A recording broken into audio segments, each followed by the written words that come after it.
अभी 3 साल हो गया हम लोग उधर में रह के हम लोग परेशान हो गया. It is, to me, it is some sort of like that Nazi relief camps.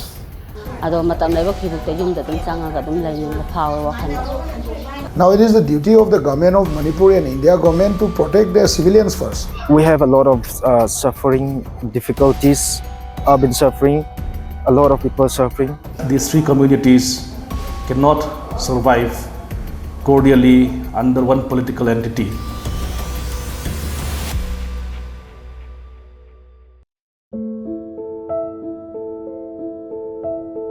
For Asim Bimalata, life has been doubly cruel. First, her house in a Kuki-dominated area was set on fire more than 3 years ago, early in the Manipur conflict. A year later, her husband Asim Inao died of a heart attack at the relief camp in which they were staying. The stories from Manipur's relief camps raise many questions, but the government is not prepared to answer them just yet. Pungkai phade ma do doctor yokan da heart attack hai mo sarkar na pirakpa khoi gi sakthong je sisina chau budi kona te du su aina taujai ba karba se sisina khaga melaga chanu pa han hajira khaga su chatlaga tum mai me nai akhoi isa gi ramdan da sangning e do wakhal ngai ta bani khangje kai ni khangge ko akhoi sida lei se am nakal amarom da sum ahan ba se rakpa de yang wakhan cha wara me do hojik su dum Sida laiba jiga dagi yum da laiba du ka di khena ba khara laidana ado matam laiba khibuk te yum da dum changa ga dum laini ma phaw wa khan.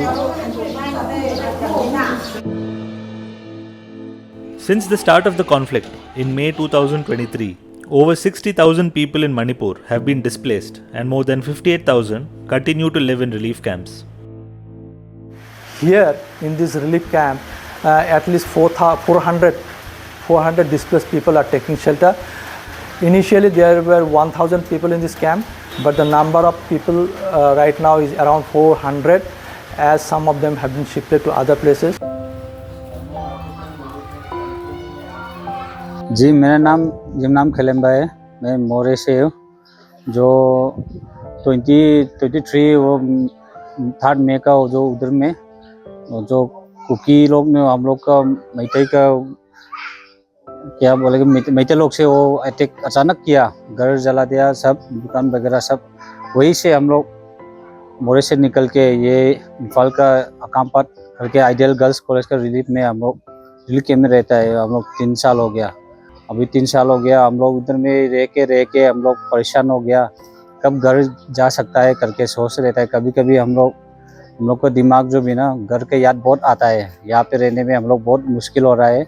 जो हम लोग government के तरफ में हम लोग के तरफ से बोलते बोलते थक चुके हैं. हम लोग कब घर वापस जा सकेगा अभी तक कुछ भी नहीं किया. अभी हम घर कब जाएगा करके अभी सोच में तो हम लोग डूबा दिए. ऐसे करके कुछ भी बोल नहीं सकता अभी.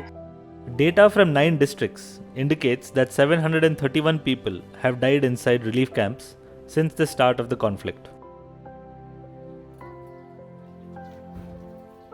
In this relief camp at Akampat, the camp inmates told me that at least 4 camp inmates have died because of various ailments.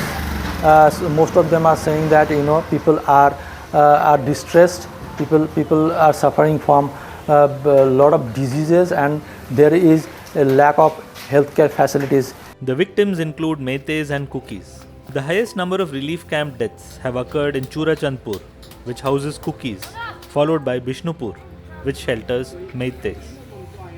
The survivors of the Manipur conflict are living with the trauma and pain of what they experienced. Many have died by suicide or have attempted suicide. So the one of the causes for so many deaths in the relief camps, it may not be nice to say that it is, to me it is some sort of like that Nazi relief camps, some sort of that. Because how can all these people died? How can 25 people died of unnecessary deaths? What actions they have taken? They have not. If the IDPs raise questions, then government, they are surviving on government assistance. So sometimes unofficially some of them told me that, I mean, they threaten not to cut off the assistance and all these things if it is complained or these things are raised, issues are raised like that, and also many people kept silent because of these things. But it is, not nice what's going on in the camps, relief camps in the prefabricated house. The conditions is worse. The Meiteis and Kukis are firm in their demands. The Kukis want a separate union territory with its own legislature. The Meiteis, on the other hand, want an NRC exercise to be conducted here. They believe that many of the Kukis are undocumented migrants from Myanmar. The Meiteis want them identified and deported. This fight is not about inter-community misunderstanding. It is about assertion for political identity. The Meiteis want to feel secure within Manipur politically. The Kukis wish to carve out a political solution within which their safety, their future can be guaranteed. The Nagas have always had a long-standing demand for such kind of political autonomy. So the question was always there.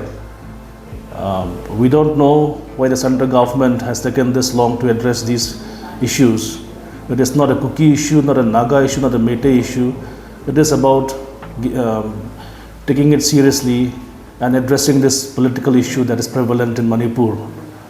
This is in fact an assertion that these three communities cannot survive cordially under one political entity.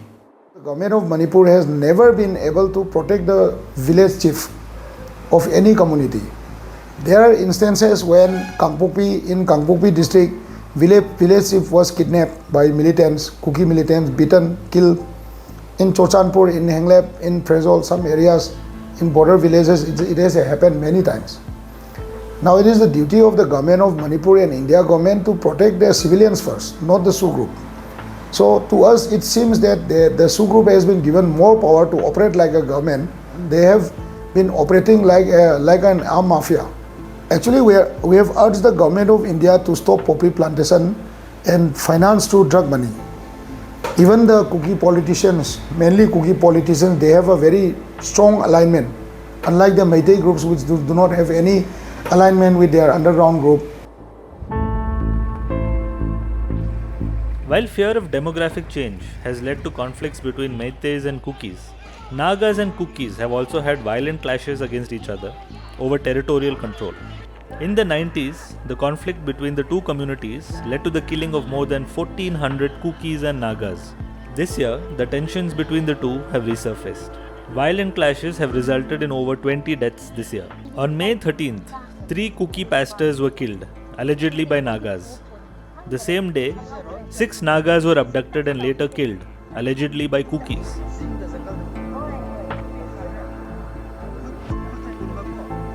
The Nagas have enforced a blockade on the national highway connecting Imphal to Nagaland as a protest against the killings. For young and old, the conflict has turned life upside down. The youth are staring at uncertain futures and broken dreams.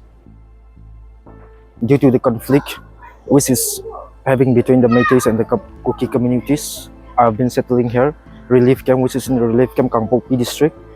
Due to this conflict of Meitei and Kuki, we have a lot of suffering, difficulties.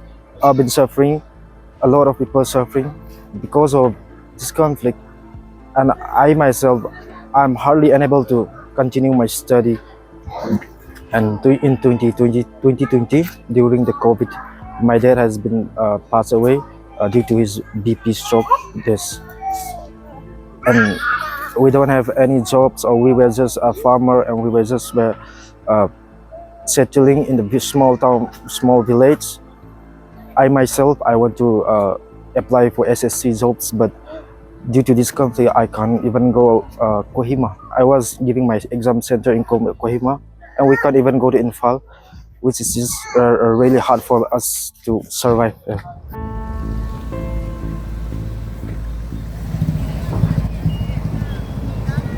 Many people I spoke to here in Imphal and in rest of the valley, they says that the government of India and the Manipur government should find a permanent solution to this conflict. For permanent peace and development in Manipur, they are saying that there should be a solution to this ongoing conflict. For Deccan Herald, Sumir Karmakar in Imphal.